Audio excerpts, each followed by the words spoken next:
Hello, my name is Zeke and today I'll be interviewing my pawpaw, Bruce Simpson. First question, if you don't mind sharing your age, how old are you? I'll be 77 June the 27th, And what year were you born? 1947. 1947. Where were you born and where did you grow up? I was born in a hospital in Bogalusa. Uh, I grew up at Mount Hermon on the hill between Silver Creek and the Bogachilla River on Highway 38.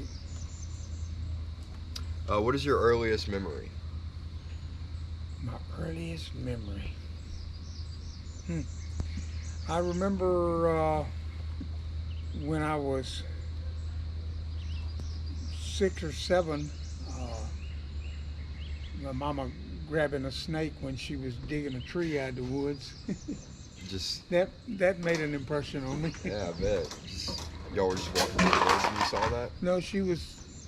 We were planting trees in the yard. We went and dug some pine trees up out in the woods, and we're gonna plant them in the yard there. Cool. What were your parents and grandparents like? What were they like? Uh, Parents and grandparents. That's 6 people you're talking about. Okay. Uh, let's start with my mother. Uh, she was a stay-at-home mom. Uh, I mean, typical housewife. Her main hobby was baking cakes. She baked cakes for everybody that came along with their birthday and all, especially in the family. In fact, the last cake she baked was the wedding cake for April and I. And she baked wedding cakes, some 6 foot tall. So, Jeez. but she was a good person. Uh, Worked hard. I don't know what else to say about her. Daddy, he was disabled veteran. He lost both his legs in World War II, and that allowed him to be a stay-at-home dad. So I was raised by two parents at home at all times. So not many people can say that because usually Daddy had to go work, but my daddy didn't have to go work. He Yeah. did work. Yeah. He didn't let his disability slow him down. One time he told me the only two things he regretted about having lost his legs was that he couldn't run and he couldn't dance. But other than that, he did not let it stop him at all. Uh, Grandparents. Hmm. Uh, Grandpa Zeke, my mama's daddy, was a dairy farmer near Franklinton. Uh, his big thing that he enjoyed the most was growing watermelons and letting people eat the watermelons. Uh, he'd put them in this old dairy cooler to keep cans of milk cold in Hmm. and let them chill. And when you'd go visit him, you knew those watermelons were in that cooler, but you didn't dare ask him for one. You had to wait until he said, "Anybody want a watermelon?" So he also, every fair, he would tell me, "Bruce, I have some fair money," and he'd hand me a penny and tell me, "Don't spend it all in one place." Uh, at his funeral, I put a penny in his coat pocket and told him, "Don't spend it all in one place." Uh, his wife, my grandmother Lucy, uh, she was a housewife. She was a good cook. Uh, I don't know. I know one time Berlin and I, which was my mother's brother, uh, shot some, what are those little birds? Uh, Cedar waxwings. They were just, the con tree was full of them. And we shot them, just a couple of shots, we got 20 of them because they were so thick. And she made dumplings out of those. She was a good cook. Uh, Paul J., my daddy's daddy, John Paul Simpson. Uh, he was a retired Marine. He was quite a few years older than my grandmother. Uh, he was so much older than her that most of the things I remember about him are him being sick and old and not able to do things. But he did do things. I mean, I remember one fair, I was riding a tilt-a-whirl. He was watching me, and as it spun around, he was standing there watching one time. The next time it came around, he was on the ground and had a heart attack. Uh, People running to help him. That didn't kill him, but and he died of old age. I mean, literally died of old age. But he didn't have to do much because he was a retired Marine and had that income. Jessie Lee. Jessie Lee. That's my daddy's mama. She was something. She was a Smith. She kept family history big time, was into all of that. All the cousins on that family, and it was a big family. There were, I don't know, 8, 9 of them in that family. And all of the younger cousins, they all called her Aunt Jess. And anybody wanted to know anything about the family history, that's who they went to. She was a big outdoorsman. I mean big. Some of my best memories are walking through the woods with her. She would, we'd be walking and she'd go, "What kind of tree is that?" And if you didn't know, she'd tell you and tell you how to identify it. And then you'd walk a little further, she'd go, "So what about that tree?" She always walked through the woods with a hoe in her hand. 2 reasons. If she wanted to dig up a plant, she had a hoe to do it. Well, really 3 reasons. It served as kind of a walking stick, and it was protection. In fact, one time, Lorraine and I were walking with her, and these wild pigs came out of the woods and coming towards us. And Lorraine and I, we were young, I mean, little.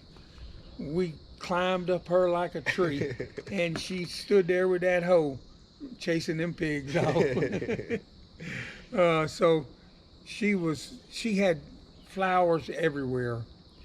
On Highway 38, from the Pisgah Road, which is where our yard was, all the way up the hill to the top of the hill to Valiant Road, she had flowers planted on the ditch banks on both sides of the road.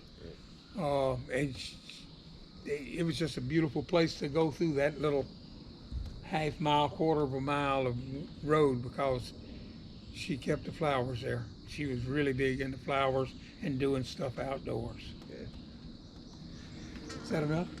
Yeah. Or you don't have any questions about them? Oh no, you told a lot about every single one. Okay.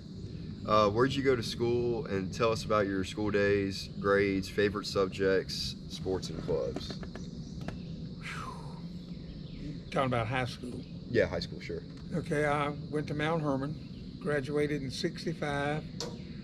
I played basketball. I was a smart student. One of the smarter people in the Mount Hermon school at that time. I'm not bragging, it's just the way it is, you know. And in fact, when I was in the 6th or 7th grade, I broke both my arms. Had them in casts for 6 weeks. Had to go to school like that.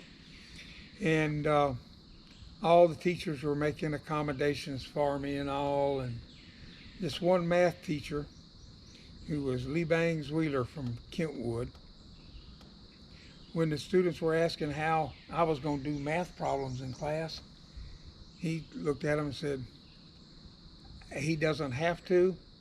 he can just sit there and work them in his head. So that really made me popular with all the other students, you know. Yeah. And going, oh yeah, okay. So I was smart in everything. Uh, I was an A student. Uh, let's see. You said athletics. The only athletics at Mount Hermon at that time was basketball, and I played basketball. I didn't really play a lot until my senior year. I just wasn't into it like that, you know. Yeah. But for some reason, my senior year, I got a fire lit under me and started playing basketball. And at the end of the senior year, I was the best player on the team. I was 5'11" playing center, and I could out jump other centers who were 6'3" and 6'4". These big legs, they could jump, you know. In fact, I was able to dunk a ball at 5'11", and just I was so skinny it didn't have to lift up much. Yeah, You know? just jumping. But during that year, I led the team in everything: points, shooting percentage, free throws, rebounds, everything. I just it was fun year for me playing basketball. You have any favorite teachers that you remember from high school? Or? Favorite teachers?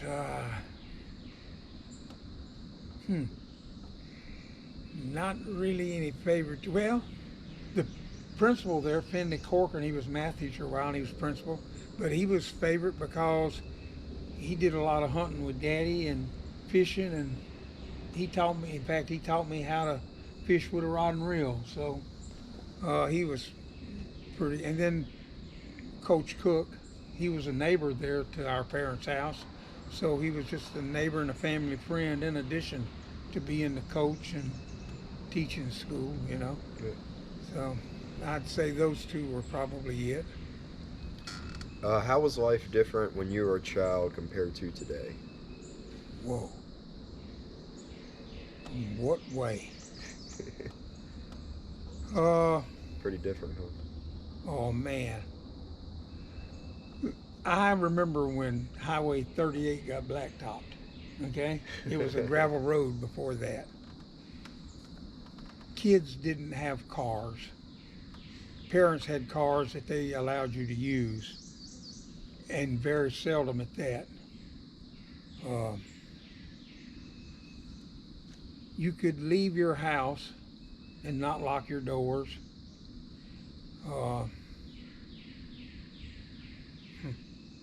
Everybody worked more. I mean, you had to survive. Yeah. It just big garden and all of that. I just don't know the ways to tell you. I remember when gas was 25 cents a gallon.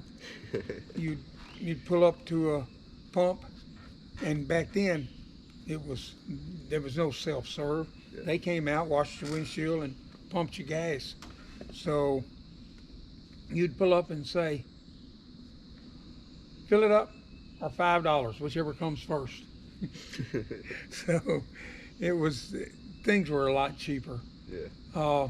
I was walking along the road one day and I saw this little scrap of paper, and unusual.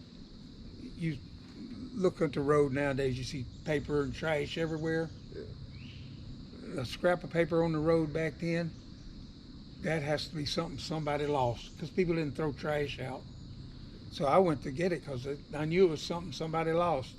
And sure enough, it was a cousin of my daddy's pay stub from his job working for Patterson and Erie, building the causeway. Huh. And I looked at it. He had put in that 40 hours at $2.50 an hour. He had made $100 that week.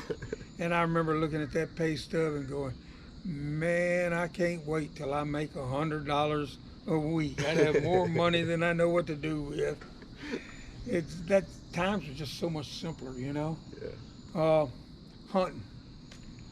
I went hunting all the time. I mean, hunting squirrels mainly. You didn't have deer hunting back then because there were no deer around here. Yeah. They had all been hunted out, and they had to import them in and let them get established. But squirrel hunting, I would. Uh, if we wanted to eat, I better bring squirrels home. I mean, some days like that, you know. Mama would make biscuits and fry squirrels with squirrel gravy. I mean, things were just so different. I mean, I don't know how to Yeah. say it. It's I just, got you. What was something you did as a child that young people today would be surprised about or maybe not understand? something I did as a child that people today would not understand.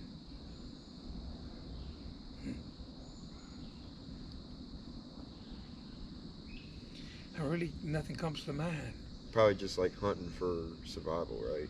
Like you Yeah, said. well, that was one thing. I mean, you don't see people hunting like that nowadays. Hmm. I mean, one particular winter, I killed 125 squirrels and we ate them.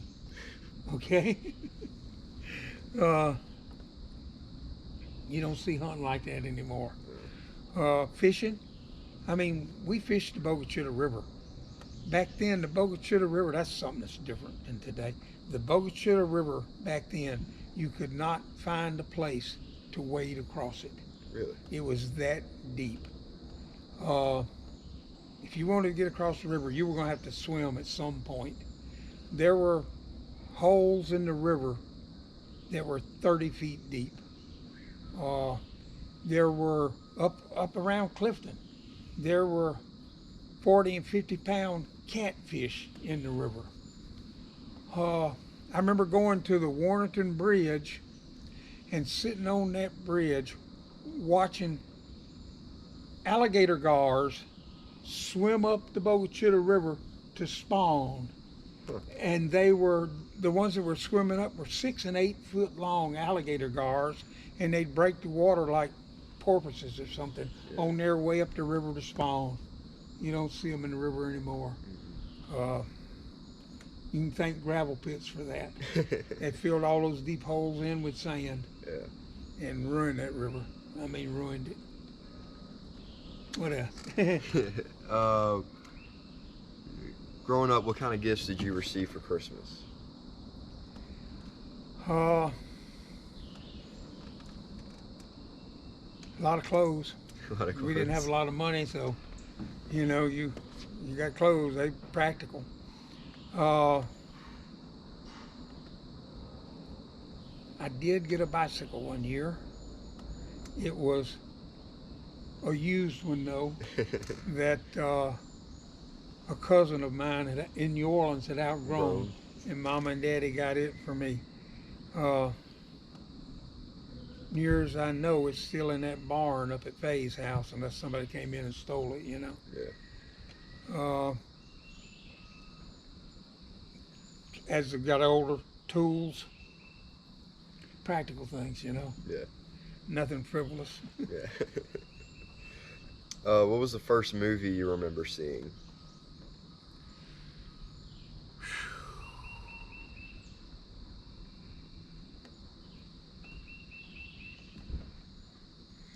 It was probably an Elvis movie.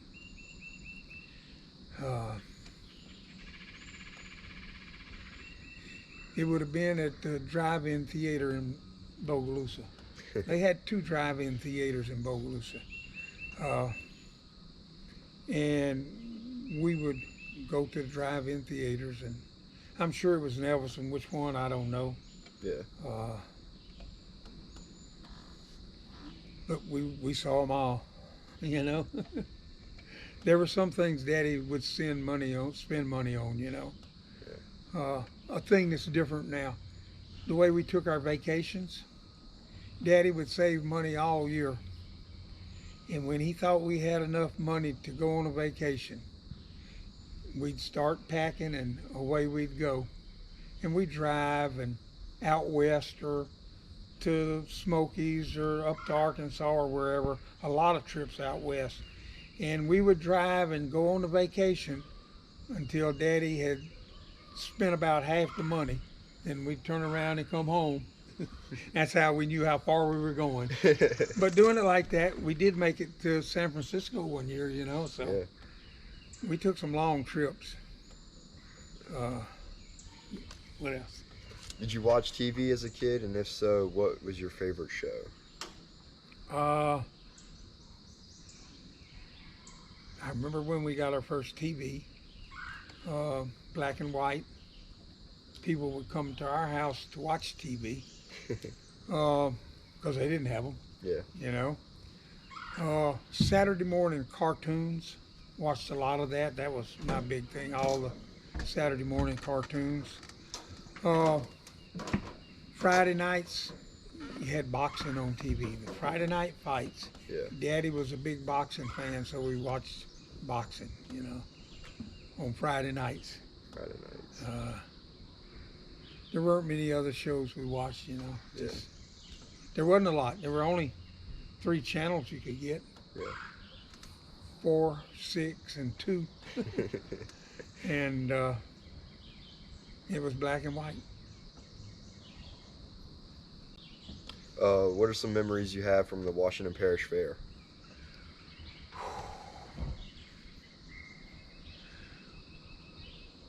The free acts in the area where the stage is right now, between that seating area and the education building and the flower building, that big space in there, they had free acts, they called it, every year. And what it was some circus act that they would book to come in and perform one show a night during the fair. And saw trapeze people and just, you know, some circus act. Yeah. And I remember that. They don't do any of that anymore.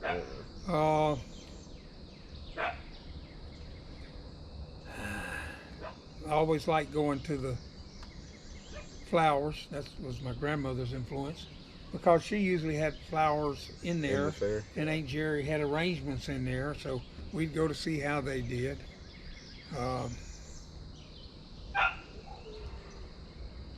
Was the Midway as big as it is now, or is it just smaller? No, it wasn't quite as big as it is now, because now they got all that interior stuff. But it was still big. It covered that whole area, you know. Yeah. Money was tight. I keep saying that. I mean, when I say tight, my daddy raised 2 sons on $360 a month. So we would go. One thing I remember in particular, we went to. Daddy was always looking for something free at the fair, because it's a free fair. Yeah. And we passed by this carny booth, and the guy kept saying, "Totally free. Come on in. It's free to come in. Come on in. It's free to come in." So Daddy said, "Well, we can go in there and we can enjoy that." And we did, and it was some sort of freak thing.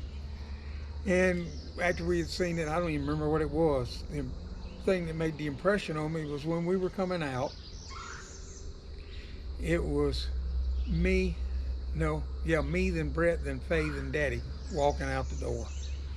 And when I got to where the guy was sitting, he took a walking stick and hooked it across the railing in front of me so I couldn't go any further. And he told us how much it was going to cost. And I didn't have any money, and the man had told us it was free to go in. And Daddy's in the back, he's still inside, he can't understand what's going on. And I turned around to tell him, and he said, "Hey, get out of the way." And he came up there and he said, "What's going on?" And the man said, "Well, it's this is gonna cost you this much." Daddy said, "No, you said it was free." He said, "No, I said it was free to come in. I didn't say it was free to come out." And Daddy said, "Well, we're going to come out." And the man said, "Well, you're going to pay me first." And I remember my daddy, plain as day, telling me, "If you don't move that walking stick, I'm going to take it and shove it up your ass." The man started going, "Well, I'll call the police." And Daddy said, "Please, I know every one of them." So we came out free, you know. Uh, what else about the fair? There was no mile branch. Yeah. They did have the rodeo, so we were always eager to go to the rodeo. The cattle show. You know the barn that they have all the cattle in now? Hmm. You would go there. There weren't no sheep in it, no goats. It was all Cattle. cattle, dairy cattle of all different breeds. Uh, People brought, you had contests on the best Jersey, the best Guernsey, the best Holstein, the best white face, you know. Everybody had tons of cattle. Uh, Dairy farms. There were dairy farms back then. You know, you see one, you hardly find one now. Yeah. At one time, there were 600 dairy farms within 50 miles of Kentwood. Uh, Everybody dairy, you know. Yeah. That's not about the fair, though. Still. What kind of music did you like when you were a teenager, and who was your favorite singer or band, and why? Okay, type of music. Well, rock and roll began while I was a teenager. You know, I was in the 60s. So I listened to rock and roll. But also, it was taken over from country, so I'm still into a lot of country too. Yeah. Uh, Favorites? I don't know that I had any one favorite band or all. I just like good music, Yeah. you know. My favorite song of all time was Sleepwalk by Santo and Johnny. It's an instrumental. I went home with a member of my basketball team after a basketball game one night, and we went to his house. And while I was there, his mother, she had a little 45 RPM record player, and she put that record on there. And as soon as I heard it and it finished, I said, "Can I play that again?" She said, "Yeah." And I must have played it 20 times while I was there. And when I left, she handed me that 45 and said, "You like it better than I do." I still got that record. I'd have to go find it, but I still got it. It's Sleepwalk. And it's a good one. It's a good song. How has your taste in music changed as you've aged? Uh, Really hadn't. I still like rock and roll, you know. Yeah. I'm not into rap at all. I think that's the stupidest music there ever was, you know. I like to hear the words to music so you can, the meaning in the song. Yeah. Rap has none. It's just, and they talk so fast you can't understand the words or what they're saying unless you listen to it 20, 30 times, and that's not music to me. Who were your favorite athletes or sports teams when you were young? Obviously, LSU was my favorite sport team. We started going to LSU football games when I was probably, I don't know, 7 or 8, I think. I mean, I was in Tiger Stadium for Billy Cannon's run, you know. You think about that. So I loved LSU. I was in LSU for the earthquake game, you know. I mean, we had season tickets starting when I was about 11 or 12 years old and still have them, you know. So that was my favorite team. There was no pro sports team around here. There weren't any Saints when I was growing up. Yeah. So LSU was my favorite team as far as sports. Players, I listened to a little and watched a little baseball on TV. That was America's game then, you know. Yeah. And so, but I didn't have any real favorite players in them. Just Just watched it to watch it. I liked the Oreos, Yeah.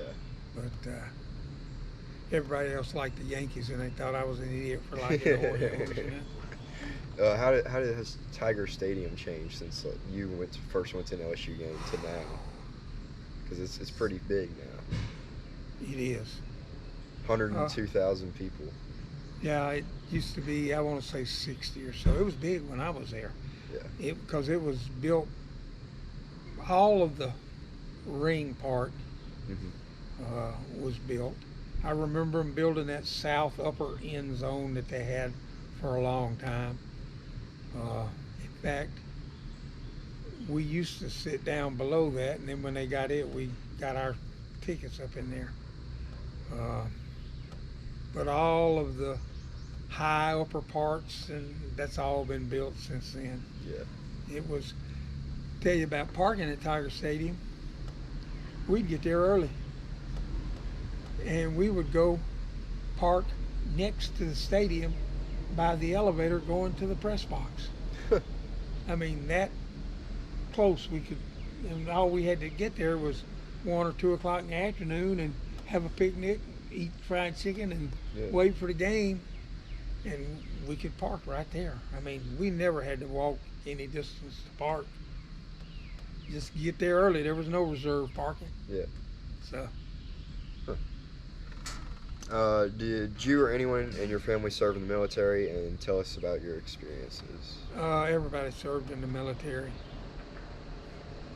After I got out and got to Kentwood practicing law, I was asked to come speak at a Veterans Day program there in town. And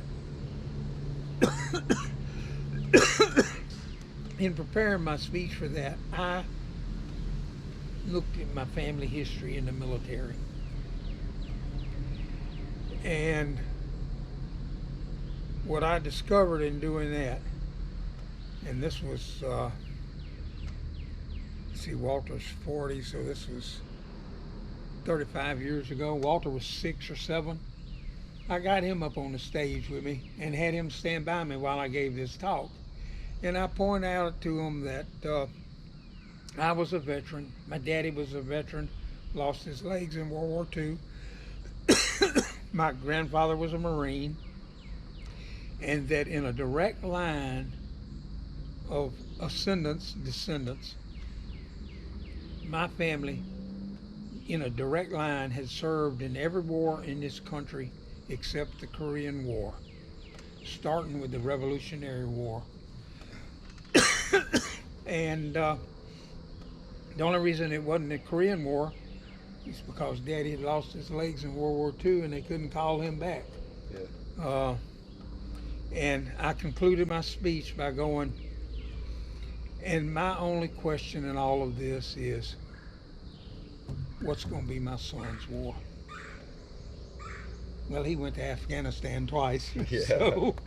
so it still follows, you know. Yeah. I mean, every generation. Yeah. I was in the Navy, so I got to see a lot of the Pacific Ocean and all of that. Yeah. You know, I went to all the ports up and down the West Coast, Hawaii, Guam, Samoa, New Zealand, Taiwan, the Philippines, Singapore, Ceylon, the Maldives Islands. Ceylon is now Sri Lanka, I think they call it. The Maldives Islands was an interesting experience. They are a little group of islands that in the middle of the Indian Ocean, that their highest elevation is probably 8 feet. So they flood a lot with a good storm and they underwater. But we went there. The whole thing about that trip was interesting. We went to Ceylon first. When we left Ceylon, we took on board 2 people who were the Ceylonese ambassadors to the United Nations and the American ambassador to Ceylon and the Maldives Islands. And so these are important people in world politics that we took there. Yeah. And we go down. That's our purpose in going to the Maldives, is to carry those people there. And they had 3 days of meetings there, and we stayed on that little, well, on the ship next to that little island for 3 days. So we knew we were going to be there, and they hadn't seen many Americans. They hadn't never seen an American ship come there. Yeah. And so we sent ahead, what do y'all want us, what do y'all expect out of us? I mean, what can we do to help y'all understand how America is? They wanted to see a baseball game. Oh yeah. Well, we didn't have baseball, but we had a softball team on our ship. So we put on a softball game for them and then substituted them in to take different people's places. They really enjoyed that. Two things about, number one, they spoke better English than most of us. That's number one. Number two, now this was in 71 or 70. I don't remember what year it was. But we ended up carrying those two ambassadors along with two other gentlemen back to Ceylon. And that was the Maldivian ambassador to the United Nations, and I don't know who the other guy was. And we take them back to Ceylon. As it turns out, they all fly off to New York for a United Nations meeting. And the vote that was going on was whether or not to let Red China into the United Nations. And the United States voted no on that. All of those countries voted yes. So as a country voting no against it, we went around the world gathering up yes votes for it. So it's kind of interesting international politics, and my ship was a part of it, you know? Yeah. So. How old were you when you first got married? When I first got married, that was in 19.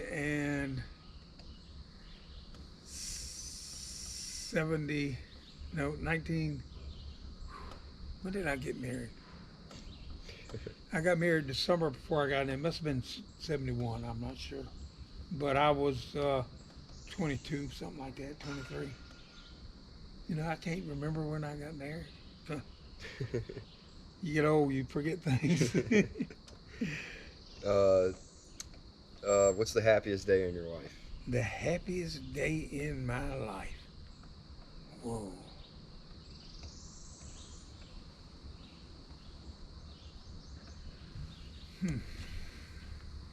I've had a lot of them. I have had a blessed life. Everything that I've ever done has turned out to be the best thing for me. The happiest day could have been the day that I woke up from my heart surgery in 97. I had open heart surgery. They had to replace my aortic valve. Mm-hmm. They don't have all those little collapsible valves and all the stuff they put in now going in through your veins and all of that. They had to open me up and put a mechanical one in. It's about that big and metal, you know. And I remember coming to from that because I was scared. I mean, I was scared of that surgery. And I knew I was, if I didn't have it, I was close to death, and they were going to be cutting my chest open and stopping my heart and fixing it and cranking it back up. And I can remember laying in the hospital, and I think to myself, light. Why is, and I'm staring at a white ceiling, and I'm going, why is light important? I'm awake. I'm alive. I made it. And that was pretty happy time when I realized I had come out of that alive. The other interesting thing about that operation, when I had tubes all over me and in me and down my throat, everywhere. Four of them coming out of my chest, and couldn't talk because the tube down my throat. But when the lady finally took the tube out of my throat, the first thing I asked her was, "Look, I got to ask you something." For some reason, I remember somebody looking me in the eyes and saying, "The operation was a success. You're going to live." And the stunned look on her face, she said, "You remember that?" And I said, "Yeah, I guess so." She said, "That was the surgeon." She said, "I was in there when he was operating on you, and when he finished, he leaned over you and held your eyelids open with his fingers and looked you in the face and said that." And I told him, I said, "Why'd you do that? He ain't going to remember that." He said, "Yes, he will." And I did. Yeah. But that was a pretty happy day when I can't think of one that would rival it. I Yeah. mean, I've been married twice. I've had four kids. I've been on numerous vacations that were all fun and just tons of stuff. But I don't think anything can revival realizing you're alive. Yeah. Um, of the presidents who have been alive during your time, uh, which one do you most admire and why? Which one what? Do you most admire and why? Uh, hmm.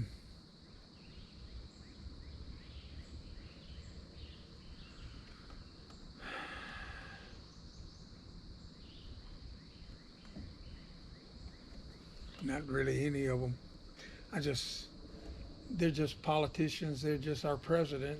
It's not a position that you should admire. Yeah. They got a job to do. It's more important than all of our other jobs, but and they do it. And most of them have been pretty decent at it. Uh, I mean, Kennedy backed the Soviets out of this hemisphere. That was pretty important with the Cuban blockade. I remember when he got shot, of course. I was at Mount Hermon School, and the word went through the school like wildfire. Kennedy's been shot. Kennedy's been shot, and there were actually people in the school running around celebrating it. You know, our president is dead, and you're celebrating it. And I never understood that. Yeah. Are you the same religion now as when you grew up, and how has your spiritual life changed over the years? Uh, Boy, that's a whole story. I wish I had my paper. I have written all of that down, starting from my earliest till today. The short version is I was raised in the Mount Hermon Baptist Church. My daddy's taught training union, which is nighttime youth studies. Uh, we went Sundays, every Sunday. When I got out of high school, and that's when I uh, walked down the aisle and professed my faith in Jesus. Uh, but then when I got out of high school and went away to LSU, it became more difficult for me to go to church because I wasn't coming home every weekend. Couldn't because I didn't have a car, remember? Yeah. So I got away from it. Then I joined the Navy, and during all of that, I discovered women and alcohol. And that really turned me away. Not that I didn't believe, but I just didn't go to church. It didn't make me become a bad person other than to myself Yeah. because I was destroying myself. Uh,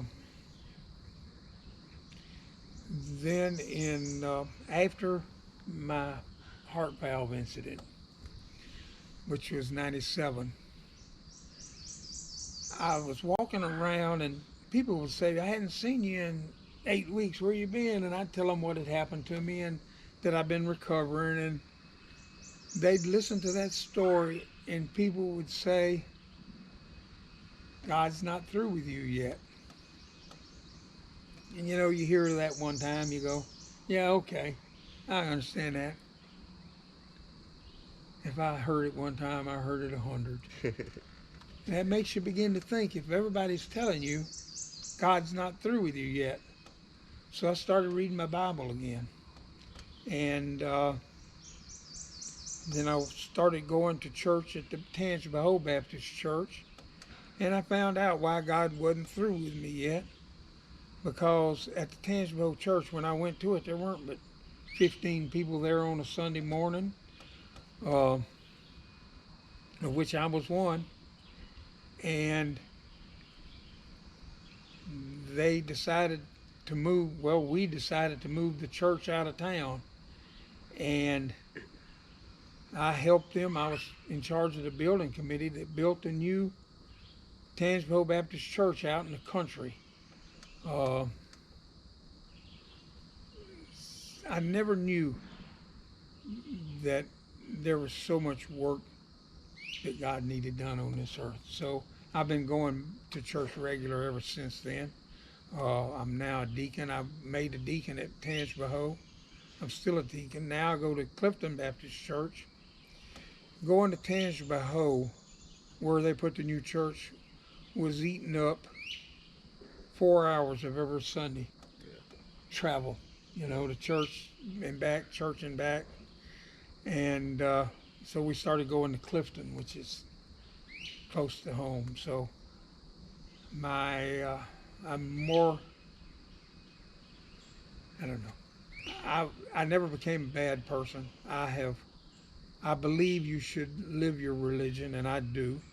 If you talk to the people around Kentwood, I approach my practice of law that I'm there to help people, and I do it that way.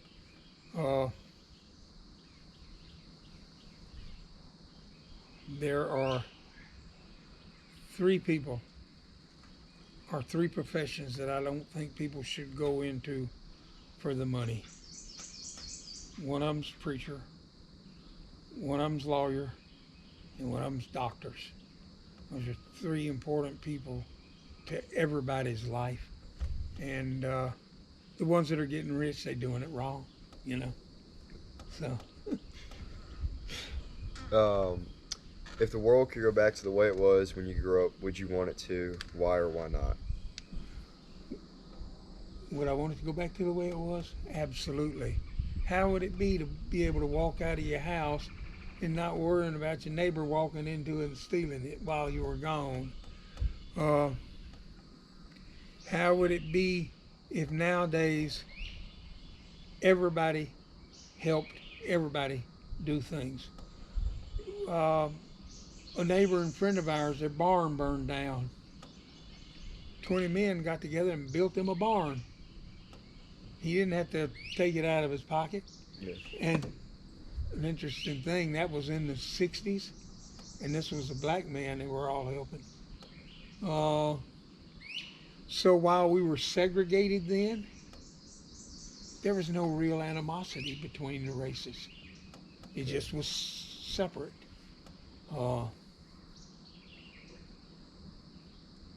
So, yeah, it would be nice to go back to that. You know, those were good times. I mean, I was lucky to be raised during the age that America became, the United States became its greatest. And unfortunately, I'm also in the age that is seeing it decline, you know? Yeah. So I've seen the best and the worst of it. Do you enjoy modern technology, and do you use a lot of electronic devices and social media? I use social media just to keep up with people because, I mean, I got a Facebook account, but I don't ever put anything on it. I just do it because that allows me to go see everybody else and keep up with them. I got my phone in my pocket. I use it all the time. Uh, I got a computer in my office. I use it all the time. Uh, I do email. You have to nowadays if you're going to do anything. I mean, you Yeah. couldn't be a lawyer without email now, you know. Uh, so, yeah, I use a lot of technology, but I'm technologically illiterate. I can't do anything other than use it, you know. I can't set it up, Yeah. but if it's set up, I can use it. So, How many children and grandchildren do you have? And maybe a little bit about each one of your children. okay. I've got 4 children. Firstborn was Jessica. She was born in '76. Uh, I had just started practicing law when she was born. She spent the first several years of her life in the office because Phyllis was my secretary.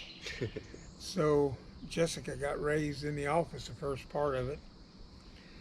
Uh, she's smart, smart as a whip, independent. She is a strong, independent woman. I'll have all 3 of my daughters are strong, independent women. Uh,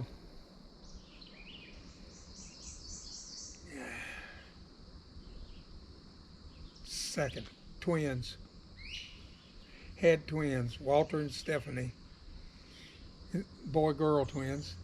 It's surprising how many people that when you tell them that you have boy girl twins will ask you, are they identical? Huh?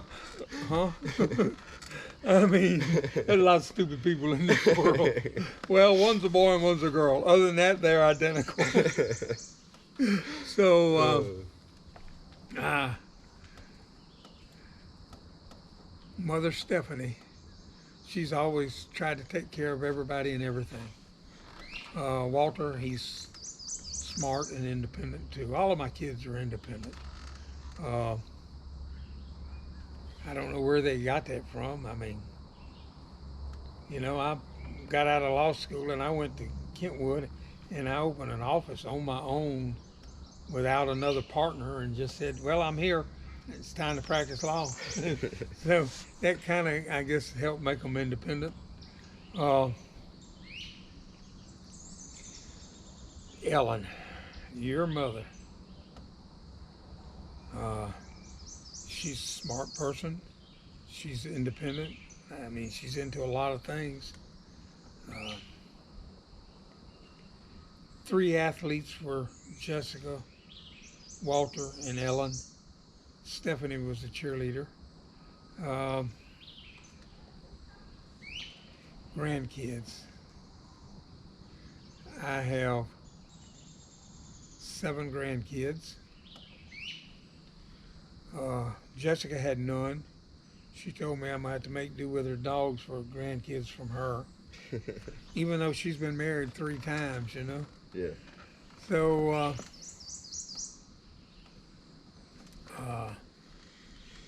Walter has 2 girls, Celeste and Simone. Uh, let's see. Stephanie has 2 boys, Ryan and Benjamin.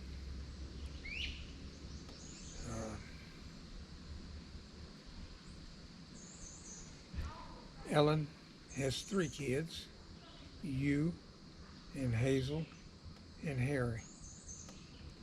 Uh, I'm proud of all my kids.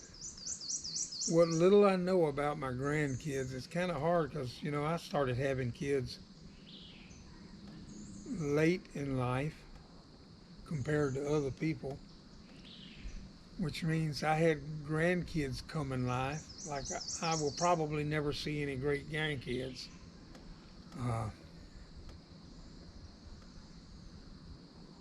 So I don't know my grandkids as well as I could and should, but you know, life goes on and I still have to work, so Yeah. I can't just take off and run to them every time they're doing something. I try to keep up with their lives and all. Of course, I like to see as much of their sports as I can. Uh, what else? What are some of your hobbies and how have they changed over the years? Hobbies. Hobbies. I've had one hobby for a long time, and that was collecting arrowheads. Uh,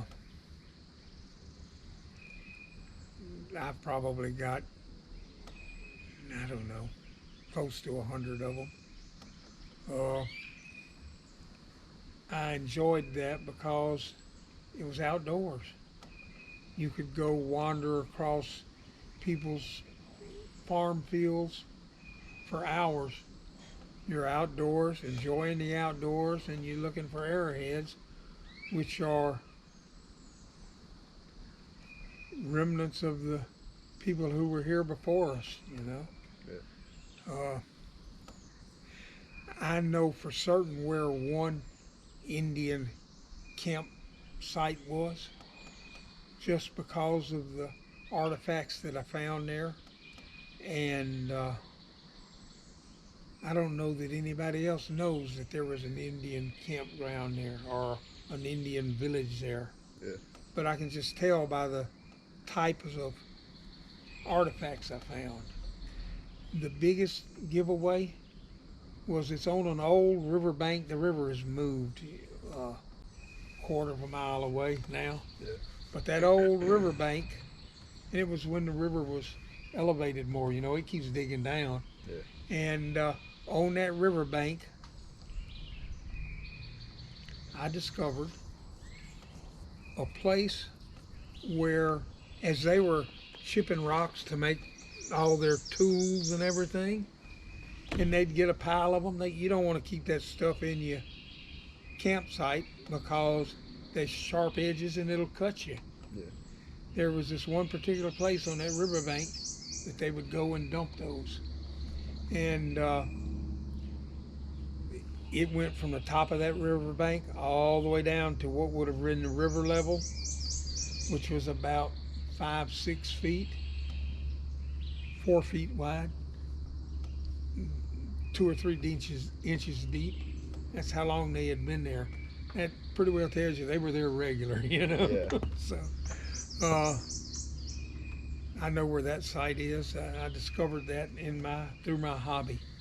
Since then, hobbies, I don't know that I have any. Uh,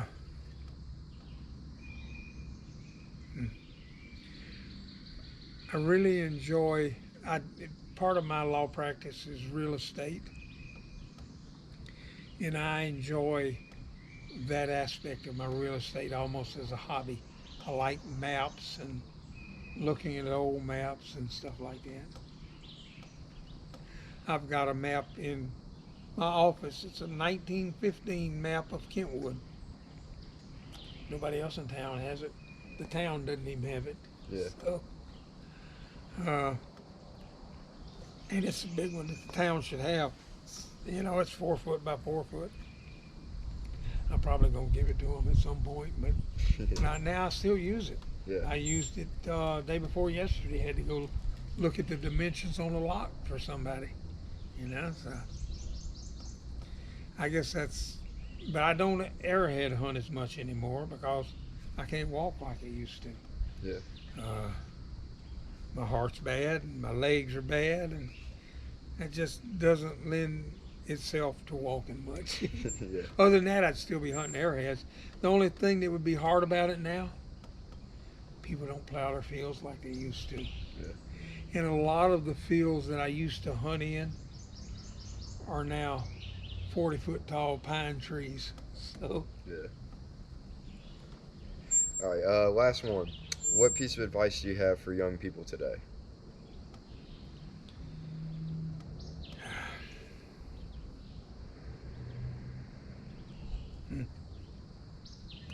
one piece of advice.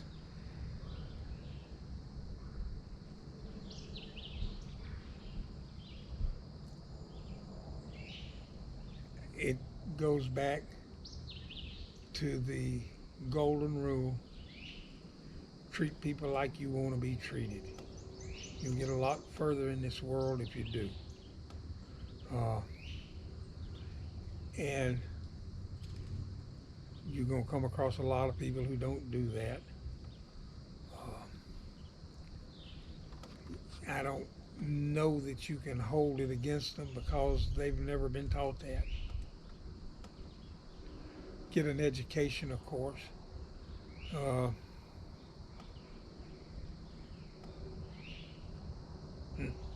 that's about it.